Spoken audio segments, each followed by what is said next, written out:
Kitchen. So for our first video in the Thanksgiving series, we're going to talk about potatoes. And potatoes are very traditional at Thanksgiving, and mashed potatoes being the most likely. So when we talk about mashed potatoes, what type of potato do you want to use? Russet is the most common, and it is the most traditional. It is a very starchy potato, and can produce a very fluffy mashed potato. Um, the least starchy that you will commonly find in stores is the red potato. Red potatoes produce have a nice creamy flesh, so they tend to produce a denser mashed potato, and they tend to also be a little creamier. And kind of the sweet spot in the middle is this golden potato. Yukon Gold is a very common one, but gold flesh potatoes are going to be right in the middle ground in terms of your starchiness. They produce a wonderfully creamy, rich mashed potato. I love these for mashed potatoes, and I like to use them, but they don't get as light and fluffy as your traditional russets. So as we talk about these type of mashed potatoes, all three will make a good mashed potato, and I've used all three in mashed potatoes before. So we're going to move on a little quickly to one thing I do want to warn you about. And come on a little closer so you can see. If you look here, you'll see that this potato is looking a little green, right? This is an older potato. And if I peel it, you see it's got that green layer here. That's not just a trick of the camera. There is a little bit of green there. What that is uh, the potato getting ready to sprout. And unfortunately, with potatoes, when you see this green, you have to be careful because this green contains a compound called solanine, which is toxic. Now, how much solanine can cause you serious issues? I don't know. But I would recommend you not test it. But as long as you get rid of all that green, you're going to be okay. So no boiling potatoes in their own skins. But you see there's a little bit of strip there. I want to get rid of that strip. I'm going to just take it out here.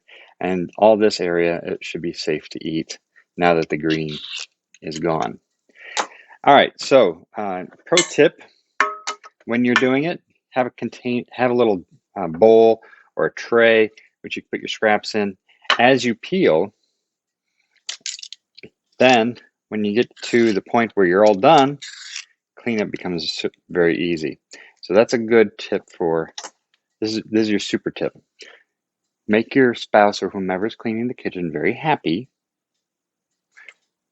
and peel stuff into containers like this and throw all your scraps. So if you're doing onions or mushrooms or eggs, just have something to toss your scraps in. It makes cleanup a lot easier. And you'll notice from a peeling standpoint, you notice I'm using, this is called a Y peeler. And the Y peeler is nice because it allows you to get a good grip on your peeler, and you can just kind of pull down like this.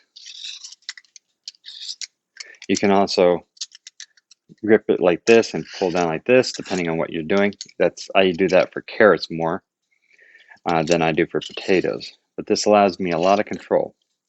The more traditional one you see is kind of a straight peeler here, like this. You can still get a good angle on it. I like to anchor my thumb when peeling, because this way I have a lot more control just by doing that than if I would otherwise. Than just like going like that. You can do it, but this gives you more control. And also, as a lefty, sometimes I have to deal with this when you have single-sided ones. As you know, it's a right-handed person's world, so sometimes these peelers don't go in both directions. So I always look for the double-sided peelers.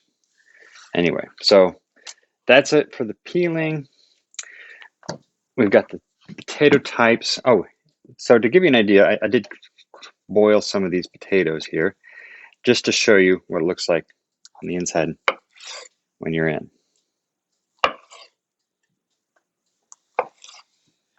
So as you can see, this one, the russet here, a lot crumblier, a little grainier.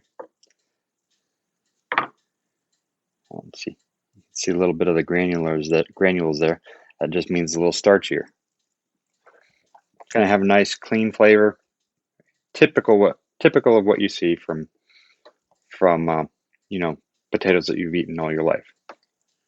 Now, if you look at the white potato here, we pull it apart, you can see that it doesn't have the same sort of granular look as the russet potato does.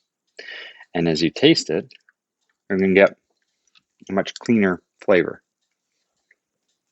Smooth on the tongue. This one tastes a little more vegetal, I would say. And then you have your russet golds. You look, it's kind of smooth and similar like the white potato or the red skin potato. As I squish it, it doesn't have that granularity to it. And then as for flavor, again, kind of the middle of the road there. Kind of light in flavor, creamy, a little sweet. They're good. So next video, I'm going to show you kind of how I do a mashed potato. And for that, there are a couple of ways. You can go fancy and use a food mill like this. And this is where, what this does is the perforated hole here pushes that through. You get the blade and you just spin it. And this little wire here chops it off. You can also use a traditional potato masher. This one's got kind of a wavy to it, but you also see them just flat like that. And then the last one, I don't have an example of here, but it's called a potato ricer. That looks like a giant garlic press in which you put a potato, you press it through. Now the reason to use, say, a food mill or a potato ricer instead of, say, just a traditional masher is that it gives you a very even mash.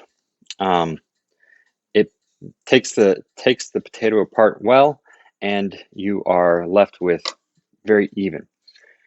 And you're under less danger of overworking the potatoes, because all of these potatoes, if you mash and mash and mash and mash, and you mix and mix and mix, they're going to get very sticky. They're going to get very gluey, and it's not as pleasant.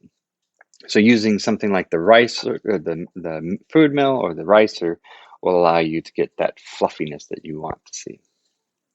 So next video, I will mash these up, and I'll come back and we can show you how I mix up flavorings into my mashed potatoes to give them that kind of extra special edge. All right, see you next time.